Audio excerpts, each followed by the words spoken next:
நிகழ்ச்சியை கலந்துவிட சிறப்பித்திருக்கிற அண்ணா திராவிட முன்னேற்ற கழகத்தினுடைய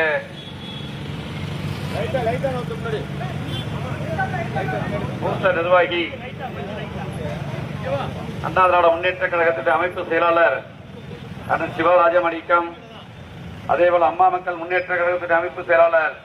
திரு மலர்வேந்தன், அண்ணா திராவிட முன்னேற்ற கழகத்தினுடைய நகர கழக செயலாளர் திரு ராஜீவ் குமார், அம்மா மக்கள் முன்னேற்ற கழகத்துடைய நகர செயலாளர் தம்பி ஆனந்தராஜ், முன்னாள் நகர்மன்ற தலைவர் சுதா அன்புச்செல்வன் மற்றும் கூட்டணி கட்சியினுடைய தலைவர்கள் காலை முதல் வெயில் என்று பாராமல் நம்முடைய அண்ணா திராவிட முன்னேற்ற கழக தலைமையிலான கூட்டணியுடைய வேட்பாளரை எனக்கு வாக்கு கேட்டு பல்வேறு சிறப்புகளை ஏற்படுத்தி இருக்கிறீர்கள். புரட்சி தலைவர் எம்ஜிஆர், புரட்சி தலைவி அம்மா அவர்களது ஆட்சி மீண்டும் வளர வேண்டும், அப்போதுதான் தமிழ்நாடு தலைநிமிரும் என்பதை இந்த நேரத்திலே தெரிவித்துக் கொள்ள கடமைப்பட்டிருக்கிறேன்.